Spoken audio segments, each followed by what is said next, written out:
Assalamualaikum warahmatullahi wabarakatuh. Selamat pagi sobat trader semuanya dimanapun saat ini Anda berada. Jumpa lagi dengan Wijaya Trading di kesempatan pagi hari ini, hari Rabu 14 Juni 2023. Seperti biasa kita akan coba untuk mereview dulu yang sudah kita mapping satu hari kemarin sebagai bahan untuk koreksi, sebagai bahan untuk evaluasi kita ke depan, sehingga ada pembelajaran yang bisa kita ambil, ada pembelajaran yang bisa kita petik, tentu untuk memperbaiki kualitas trading kita menjadi lebih baik. Oke, kita coba untuk mereview satu hari kemarin. Di pagi kemarin kita sudah perkirakan akan berada di area range ya. Kita perkirakan kemarin berada di range 69 dan 49. Kira-kira akan berada di range 69 itu di kisaran ini ya. Jadi kalau di atas di 69, di bawah di 49 ya, kira-kira seperti itu.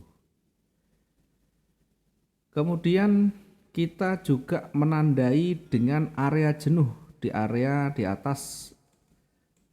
Di area jenuhnya kita tandai dengan 1980. Ya, ini tidak tersentuh di sana. Yang di bawah kita tandai dengan area jenuh 1939. Oke, kita lihat pergerakan dulu ya. Kita lihat secara bertahap pergerakannya dulu, sehingga nanti kita bisa banyak mengambil pelajaran di sana. Diawali dari sempat bergerak naik kecil, kemudian koreksi turun, seller tersentuh di posisi 1957, kemudian sempat bergerak turun di 200 sekian ya. Bagi teman-teman yang memanfaatkan peluang kecilnya, tentu ini sudah bisa kita dapatkan keuntungannya meskipun hanya 220 pip saja. Namun demikian, ketika targetnya belum tersentuh, mungkin ada sebagian juga yang hanya menunggu target itu terpenuhi, maka tentu yang berlaku adalah risk management. Atau kalaupun tidak berlaku risk management, ada posisi buy yang juga berfungsi untuk mengamankan posisi sell di bawah. Sehingga kalaupun tersentuh, dua-duanya akan tersentuh dan akan mengunci di sana. Nah, kapan kita akan exit, kapan kita akan manfaatkan peluang untuk kita bisa merecover? Tentu ketika dia bergerak satu arah, kemudian ada petunjuk untuk pembalikan. Contoh misalkan begini, ketika dia bergerak naik, ini mulai naik, kemudian mendekati levelnya, mendekati resisten, dia ditolak. Kemudian coba lagi, naik lagi, mendekati resisten, ditolak. Itu artinya kita mesti hati-hati di wilayah-wilayah yang ada penolakan, ada level di sana, karena disitulah berpotensi akan memantul. Maka di candle-candle yang mendekati area itu, perhatikan apakah ada petunjuk di sana, apakah ada petunjuk dia akan berlanjut atau berbalik. Saat mendekati level kemudian tidak mampu dia menembus, kemudian sudah mulai ada pergantian warna, mulai ada konfirmasi, maka setidaknya kita bisa memanfaatkan, mengambil momentum ini untuk kita segera exit dari posisi kita. Kita tunggu hingga terkonfirmasi, kita tunggu hingga ada petunjuk yang lebih kuat dia akan berbalik. Ketika sudah terlihat tanda-tanda berbalik, maka yang kita keluarkan dulu adalah posisi yang buy-nya. Kita keluarkan posisi yang buy-nya. Kalau kita masih ada ketahanan, kita bisa masuk posisi sell berikutnya di sana. Nanti dengan target di level selanjutnya di sini atau di sini kita exitnya. Tidak usah menunggu kita terlalu berharap di area posisi awal kita, karena belum tentu mencapai ke sana. Kalaupun nanti tersentuh, itu lain urusan. Yang penting kita amankan dulu ya. Meminimalisir tingkat kerugian, habis itu kita amankan dan kita cari peluang berikutnya.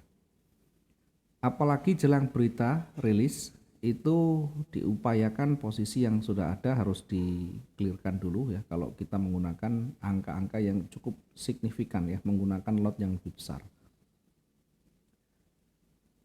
Kemudian kita masuk di wilayah news yang tadi malam. Ini walaupun dia bergerak turun, ini perhatikan di area jenuh yang kita garis ini, persis di area jenuh, kemudian mulai selesai, mulai ditolak di sana. Artinya ketika dia kuat turun, emas itu kalau sudah kuat biasanya akan hanya koreksi kecil kemudian lanjut sampai titik maksimumnya. Nah, kita coba untuk melihat mereview news yang tadi malam ya. Mungkin ada sebagian teman yang masih tersangkut dan belum selesai di sana. Kita akan coba bahas untuk yang news tadi malam ya. Di news tadi malam karena sekali lagi kekuatan pergerakan sebelumnya juga ada naik dan turun, maka tidak heran ketika newsnya juga berdampak sama, ada naik ada turun. Yang inilah yang kadang membuat kita juga menjadi lebih sulit kita menentukan. Terlepas dari dia naik atau turun, kalau dua posisi sudah tersentuh misalnya, ya misalkan di sini kemudian di sini sudah tersentuh misalnya, dua-duanya tersentuh. Yang di atas buy, yang di bawah sell. Belum sempat kita mengambil posisi sell, belum sempat kita mengambil posisi buy, untuk profitnya sudah selesai duluan, sudah berbalik duluan. Maka yang kita lakukan ketika dua-duanya kena, itu menunggu kecenderungan, menunggu tren itu terbentuk. Kapan tren terbentuk? Satu, dia minimal breakout di levelnya atau breakout di levelnya di sini. Breakout di level terdekatnya. Kemudian apa yang kita harus lakukan ketika terjadi breakout? Kita bisa menunggu breakout seperti ini atau bisa menunggu tanda pembalikan. Mengingat di supportnya ini breakout, tidak ada penolakan, maka kita bisa menambahkan posisi kita dan mengeluarkan kerugian kita ya. Jadi posisi yang di atas yang buy di sini, kalau sudah terlihat ini berpotensi breakout, maka kita harus exit dulu. Atau kita bisa maksimumkan ya. Kita bisa maksimumkan sell-nya, kita tutup di posisi di sini. Kemudian kita manfaatkan koreksi naiknya ya. Koreksi naiknya ya kita harus hati-hati ya, mengingat ini di levelnya. Biasanya begini, ketika dia break kemudian berdekatan dengan level, maka dia akan koreksi dulu, setelah itu dia akan kembali kuat.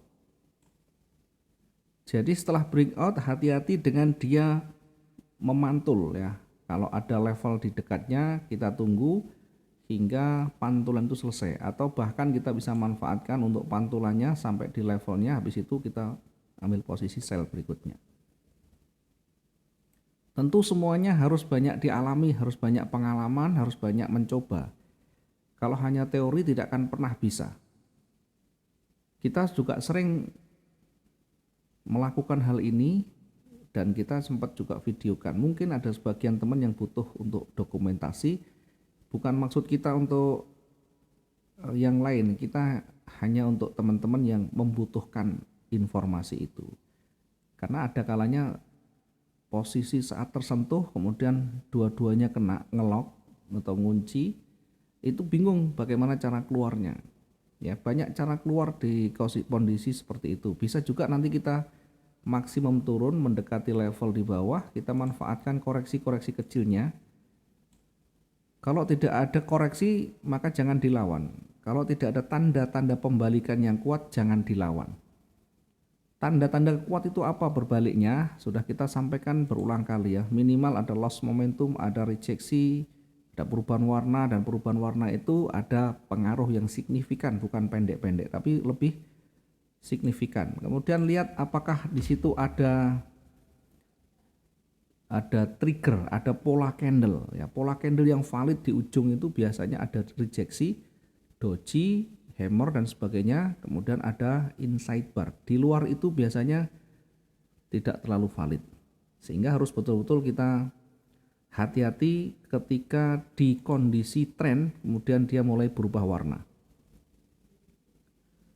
Saat tidak ada petunjuk itu, koreksi kecil biasanya akan jauh lebih kuat berikutnya. Karena itu sekali lagi harus berhati-hati ya. Jatuhnya teman-teman ketika tren itu selalu melawan dan melawan. Maka jangan takut dan jangan khawatir kalau misalkan kita mau meresikukan. Kalau sudah tren, kalau sudah terjadi tren, maka segera kita keluarkan yang berlawanan dari tren dan kita ikuti tren yang ada. Kalau ada kekuatan, kalau ada masih ketahanannya cukup, maka kita bisa masuk sell berikutnya.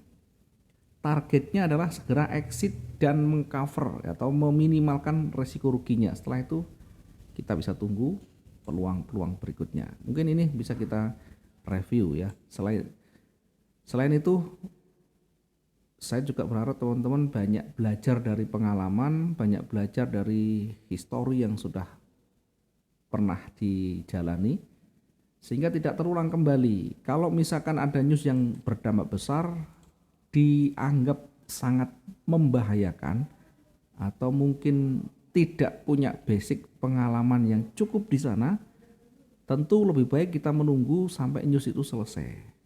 Biasanya sampai ganti candle minimal lah. Nanti di situ ada petunjuk apa? Kalau tidak ada petunjuk, kita lihat lagi. Perhatikan candle berikutnya. Kalau tidak ada lagi, perhatikan candle berikutnya. Pasti nanti ada petunjuk yang lebih kuat. Nah, caranya biar kita bisa mendapatkan momentum yang lebih, itu kita turunkan time frame-nya. Mungkin kalau H1, kita bisa gunakan M15 atau M5. Sehingga kita bisa menemukan banyak momentumnya ya. Tetapi tentu jangan terlalu jauh kita memanfaatkan, karena ketika dia masih tren, itu biasa masih akan cenderung lebih kuat sebelum ada tanda-tanda lebih kuat. Contohnya kalau kita menggunakan M5 di sini ya.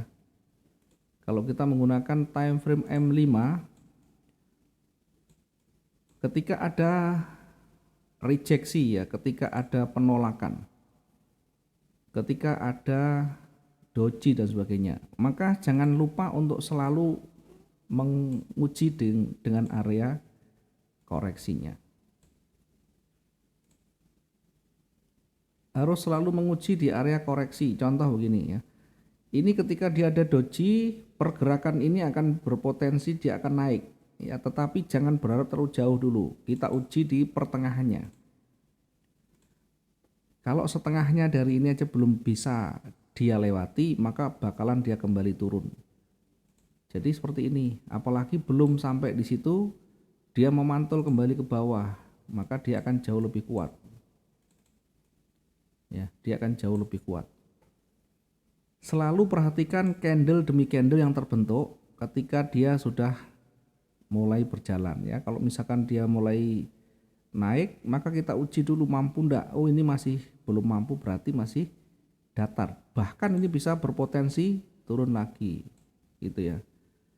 Apalagi ketika dia sudah mulai bergerak di atas, ini mulai ditolak di sana. Ada multi rejeksi di sana. Candle mulai datar. Nah, mulai datar itu artinya berat untuk kembali naik. Selanjutnya, perhatikan ketika dia juga sudah mulai kembali merah mendominasi, sehingga hijau yang ada di sini, ini hijau ini dimakan oleh merah, dimakan lagi oleh merah. Jadi hijau sebelah kiri ini sudah selesai. Nah, kalau kita bandingkan, hijau sudah kalah dengan yang merah, sehingga berpeluang akan kembali turun.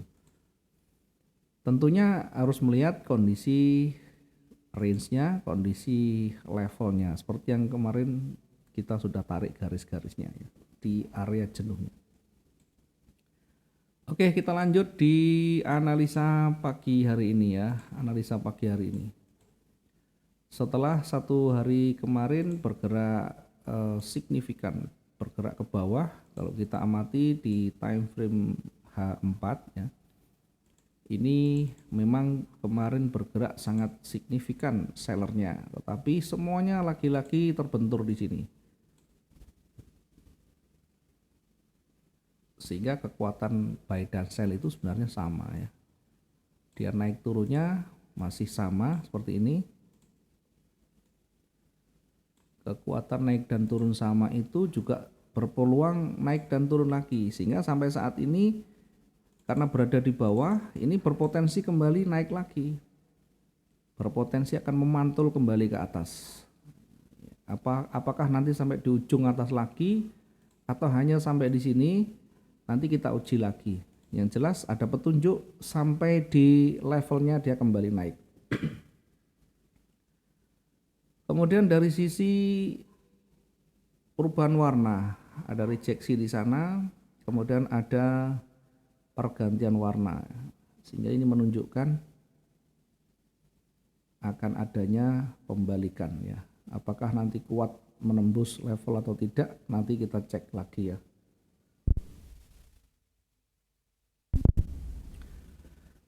Kita fokusnya ke buy dulu ya.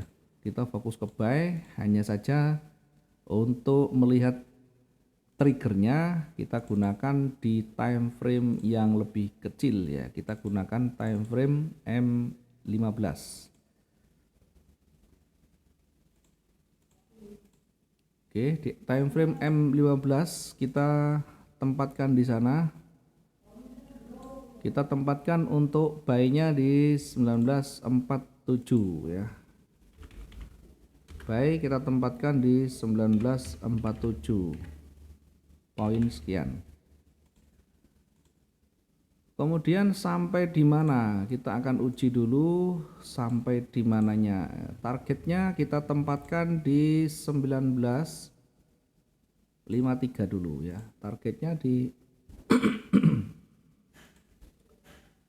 akan kita tempatkan lebih tinggi ya, di 1954 ya, ini targetnya di 1954.23, targetnya di 1954.23. Kemudian target selanjutnya kita akan tempatkan berikutnya untuk target yang lebihnya, kita akan tempatkan di 19, ini yang di atasnya lagi ya, 1961 ya. Ini target berikutnya kita tempatkan di 1961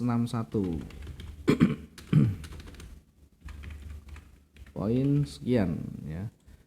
Kemudian titik jenuhnya kita tempatkan di ujung ya. Kita akan tempatkan titik jenuhnya di sini. Saya ambil yang banyak disentuh saja. Oke, ini area jenuhnya di 1967. Area jenuh, turunkan sedikit.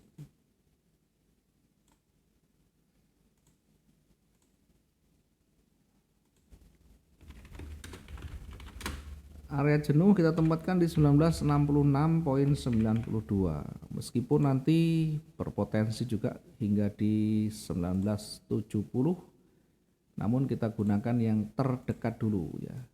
Kita untuk kehati-hatian kita gunakan yang terdekat, area jenuhnya di 1966 ya, akan lebih cenderung bergerak naik daripada turun. Tentunya kita akan uji di wilayah retracement-nya di sini.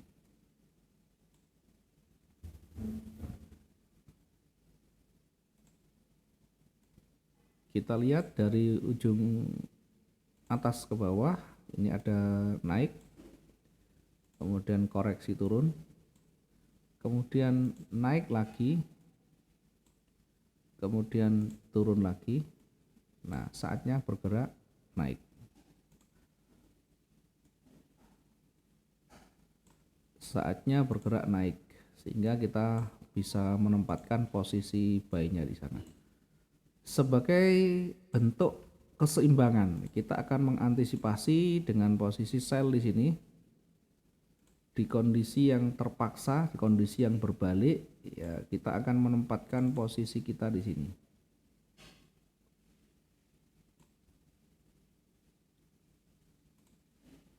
Sell kita tempatkan di sini. Kita lihat dulu sisi sebelah kiri ya, hati-hati. Oke, di sebelah kiri kita lebih jauhkan.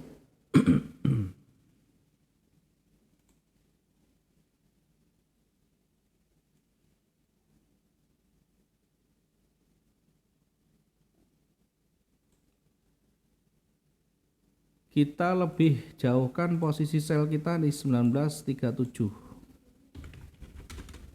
1937.54. Oke, kita tempatkan di 1937.54, kemudian targetnya kita tempatkan di 1932. Ya, meskipun tidak sampai 500, kita ambil yang lebih realistis dulu. Berikutnya kita coba naikkan time frame-nya biar kelihatan. Berikutnya kita tempatkan target berikut yang kedua. Target yang kedua kita tempatkan di 1923. Oh, kejauhan ya.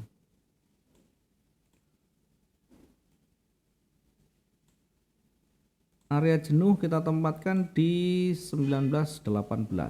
Oke, kita kembali ke time frame kecil.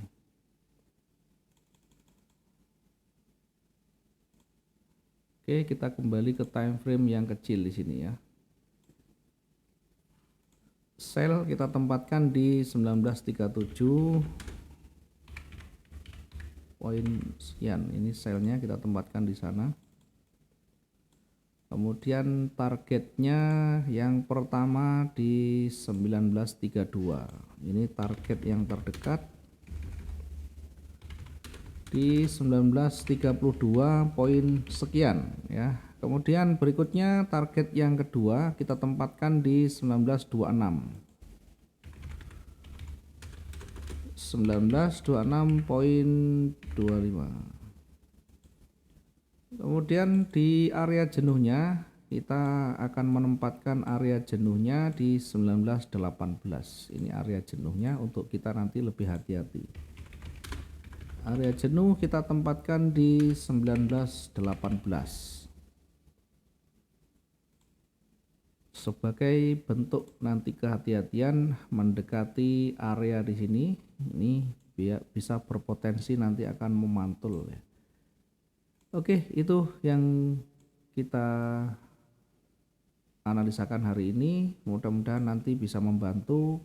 Jangan lupa ketika nanti ada news kita akan coba untuk evaluasi, kita analisa ulang apakah masih berlaku atau justru sudah meninggalkan trading plan ini terlalu jauh. Kalau sudah terlalu jauh meninggalkan, maka kita lakukan analisa ulang sesuai dengan update-nya.